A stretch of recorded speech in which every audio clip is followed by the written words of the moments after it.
ಮಂಗಳೂರು ನಗರದ ಉರ್ವ ಪೊಲೀಸ್ ಠಾಣೆಯ ಎಎಸ್ಐ ಆಗಿದ್ದ ಐತಪ್ಪ ಕೊಲೆ ಯತ್ನ ಪ್ರಕರಣಕ್ಕೆ ಸಂಬಂಧಿಸಿದಂತೆ ವಿದೇಶದಲ್ಲಿ ತಲೆಮರೆಸಿಕೊಂಡಿರುವ ಆರೋಪಿ ಸಮೀರ್ ವಿರುದ್ಧ ರೆಡ್ ಕಾರ್ನರ್ ನೋಟಿಸ್ ಜಾರಿಗೊಳಿಸಲಾಗಿದೆ ಅಂತ ಮಂಗಳೂರು ನಗರ ಪೊಲೀಸ್ ಕಮಿಷನರ್ ಸುಧೀರ್ ಕುಮಾರ್ ರೆಡ್ಡಿ ತಿಳಿಸಿದ್ದಾರೆ. ಆರೋಪಿ ಸಮೀರ್ ವಿರುದ್ಧ ದೇರಳಕಟ್ಟೆಯ ವೈದ್ಯಕೀಯ ವಿದ್ಯಾರ್ಥಿನಿಯ ಸಾಮೂಹಿಕ ಅತ್ಯಾಚಾರ ಸಹಿತ 14 ಪ್ರಕರಣಗಳು ದಾಖಲಾಗಿವೆ. ಉರ್ವ ಪೊಲೀಸ್ ಠಾಣೆಯ ಎಎಸ್ಐ ಐತಪ್ಪ ಅವರು 2017 ಏಪ್ರಿಲ್ 5ರಂದು ರಾತ್ರಿ ವೇಳೆ ಕರ್ತವ್ಯ ನಿರತರಾಗಿದ್ದಾಗ ಲೇಡಿ ಹಿಲ್ ಬಳಿ ಕೊಲೆ ಯತ್ನ ನಡೆದಿತ್ತು.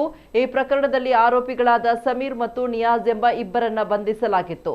ನ್ಯಾಯಾಂಗ ಬಂಧನದಲ್ಲಿದ್ದ ಆರೋಪಿ ಸಮೀರ್ ಜಾಮೀನಿನಲ್ಲಿ ಹೊರಬಂದ ಬಳಿಕ ವಿದೇಶಕ್ಕೆ ತೆರಳಿ ತಲೆಮರೆಸಿಕೊಂಡಿದ್ರು. ಕುಶಾಲನಗರ ಸುಲೈಮಾನ್ ಸಮೀರ್ ಎನ್ನುವುದು ಆರೋಪಿ ಸಮೀರ್ನ ಪೂರ್ಣ ಹೆಸರು. ರೆಡ್ ಕಾರ್ನರ್ ನೋಟಿಸ್ ಜಾರಿ ಬಗ್ಗೆ ಇಂಟರ್ಪೋಲ್ನ ವೆಬ್ಸೈಟ್ನಲ್ಲಿಯೂ ಪ್ರಕಟಿಸಲಾಗಿದೆ. ಈತನ ಸುಳಿವು ಪತ್ತೆಯಾದಲ್ಲಿ ಮಾಹಿತಿ ನೀಡುವಂತೆ ಕಮಿಷನರ್ ಮನವಿ ಮಾಡಿದ್ದಾರೆ. ಈ ಹಿಂದೆ ಆರೋಪಿ ಸಫ್ವಾನ್ ಎಂಬಾತನ ಮೇಲೂ ರೆಡ್ ಕಾರ್ನರ್ ನೋಟಿಸ್ ಜಾರಿಗೊಳಿಸಿ ಕಾನೂನು ಕ್ರಮ ಜರುಗಿಸಲಾಗಿತ್ತು ಅಂತ ಕಮಿಷನರ್ ಸುಧೀರ್ ಕುಮಾರ್ ರೆಡ್ಡಿ ತಿಳಿಸಿದ್ದಾರೆ.